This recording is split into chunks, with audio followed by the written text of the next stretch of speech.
first, ladies and gentlemen, would you just join with me again to congratulate this.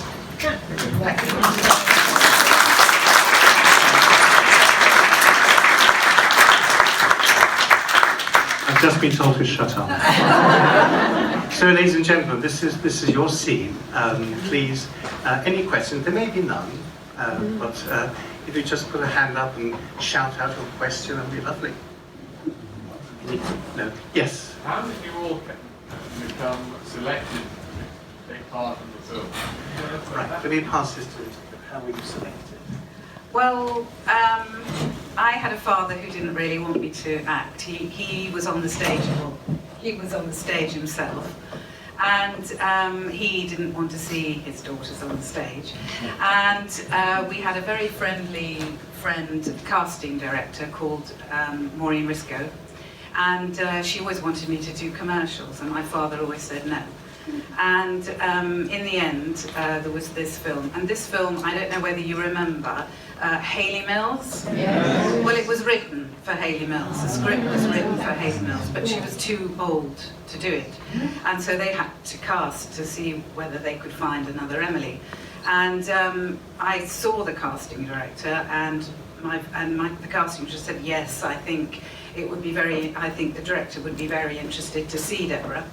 And my father said, look, this is ridiculous. I am not putting her forward. If you really think she's got a chance, then that's fine. And he said, well, I think she will have a chance. And so I then went to a hotel, I can't remember which hotel it was in London, and there were masses of kids, or Emily's, in that room. But I was B. I was Baxter, I was Deborah Baxter, so I was in the front row. And Sandy McKendrick came to each one, and fortunately I was seen one of the first. And he was going along the line, and then he kept coming back to me, and he kept coming back to me. And in the end, they said the next day, we'd like to give Deborah a screen test. And I'd never done anything. I was at the French Lycée in South Kensington with my sister. And never, we did drama and ballet as children, didn't we? So, it was evident that we were going to do something with stage or screen or something. And yes, and I did the audition, and then I did the screen test at Pinewood, and yeah, I got the job. I wish I could get another one like it. Congratulations, it was a lovely film. It was. Well, you came out as a sister. Oh yes, tell me a story, yes. Well, the 20th Century Fox actually put a no-no on the film, and suddenly the whole film was cancelled. And they weren't allowed to take children out of the country for some reason or another to take them out for work. So they took us all out as families, and we were taken out, the whole family. So my mother, father, and sister, me, we were all out in Jamaica. So my father and I had a holiday for about 6-8 weeks or something. And I got to get on the boat at one point on the ship, the pirate ship. We got very sick one day with them, and I was very envious, of course. Oh. Very envious. Oh. But I got to do some crowd scenes with Martin Amis. Yeah. who fancied her like mad. I wasn't going to mention that, but as little sister has referred to that, yes, strictly entre nous, ladies and gentlemen. As a young 14-year-old, young Martin Amis, son of Kingsley Amis, had a huge schoolboy crush on Beverly. He was calf highs all over the place. And very briefly on my side, my father worked for the BBC, the World Service, and word got out that the children would be looked for, and somehow, quite fortuitous. We had a Zoom call, we shared one about a week ago, and I was able to, we were remembering screen test scenarios, and I was up there at Pinewood with Mum. She was watching, And it was the scene down below when the children are all on various bunks lying around the saxophone. And Sandy McKettrick was directing. And he said, now look, what I want is this or that. And please, after 3, let's try it, and then we're going to film it. And he noticed that I was possibly not quite there. I remember him, he lay on the bed that I was lying on, and he said, now look, Henry, I want you to grab these headrails and then turn on your back, all right? Do you think you can? He said, of course I can. So we started. I said, no, no, no. And I finally took the confidence, so I went to him, and I said, Mr. McKendrick, yes, could I please go to the toilet? And my mum, who was watching, said it was hilarious, because 5 children, all in that scene, all got up.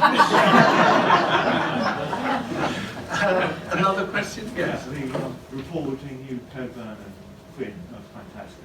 Yeah. What was it like actually working with Quinn and Quinn? Well, Could you repeat the question? what it was like working with Anthony Quinn and my rapport with him. Well, Emily's rapport with him. I wasn't allowed to meet Anthony Quinn until that first scene. I don't know whether you remember, when he's coming aboard the English boat, and I'm by the helm, and suddenly he flicks over the anchor and he pops up, and that was the very, very first time I met him. And I have to say, Sandy McKendrick, what a director. I mean, even then, I suppose I didn't realise then, but now when I look back, you know, people say to me, oh wow, you know, what a performance. I have to say, it was down to Anthony Quinn and Sandy McKendrick. I mean, they just knew how to tell me, how to get it out of me. And that's how it was, really. And yes, I mean, it's funny, when I look back, I see how much they've got, that relationship. I don't think I was really aware of it. It's funny when I think back. It's weird. Yes, a lady. Sorry, Colin. May I ask how much of the film was shot in Jamaica and how much was shot at Pinewood? It must have been quite a holiday. It was 8 weeks. 8 weeks in Jamaica and 8 weeks at Pinewood Studios.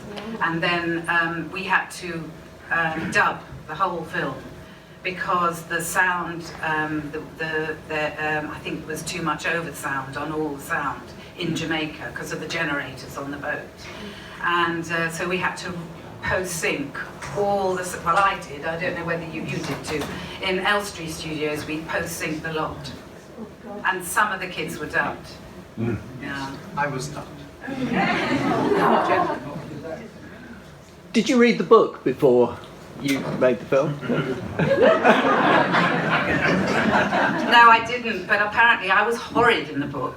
I was portrayed very badly, wasn't I, or not? No, I think it was a very faithful performance to the book, but maybe that was down to Sandy McKendrick. I did. Sorry, I did.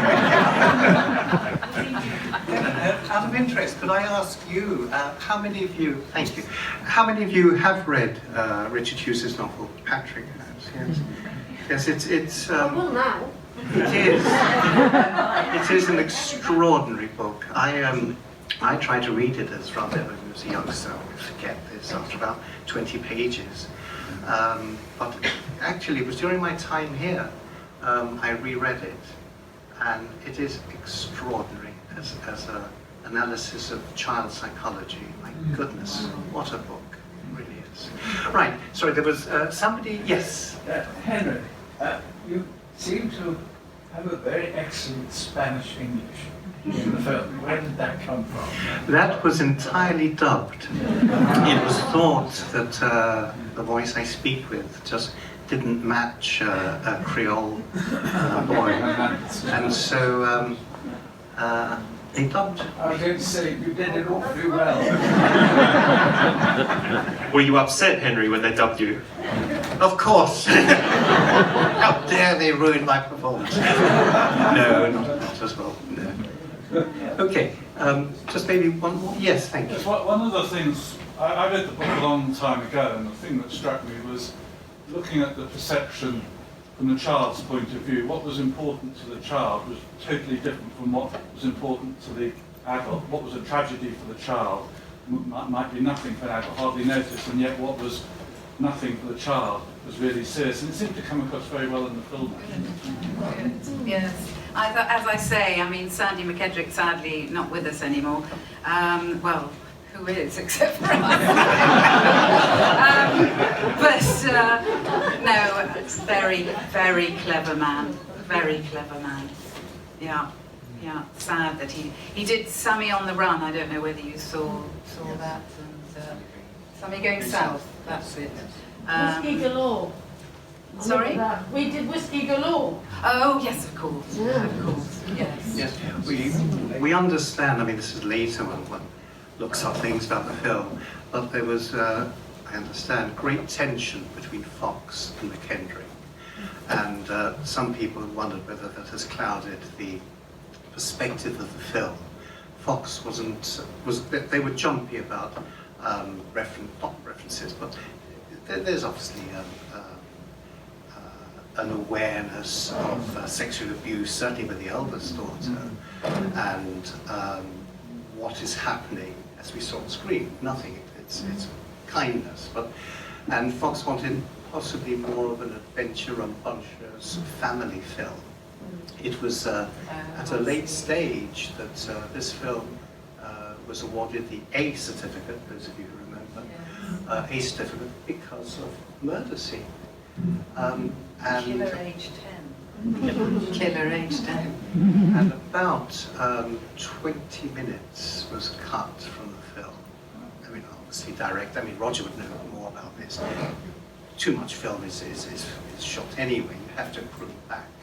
But McKendrick was concerned. He thought that Fox had tampered excessively with the film and it had partly lost its soul. But anyway. It won a Palmer Cun. Thank you, really? Yes, it did. Yes.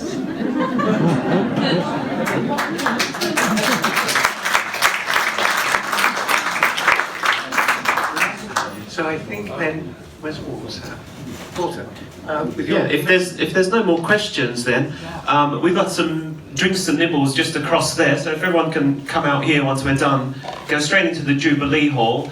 There's some little plates there. Then you'll see 3 tables, and there's some coffee and tea as well, and some drinks on your left. Just try and keep that entrance doorway clear as you go in. And there's plenty of room there. I've opened the doors as well for the outsides, just for spillage. Not drink spillage, human spillage. Human spillage? Not human spillage.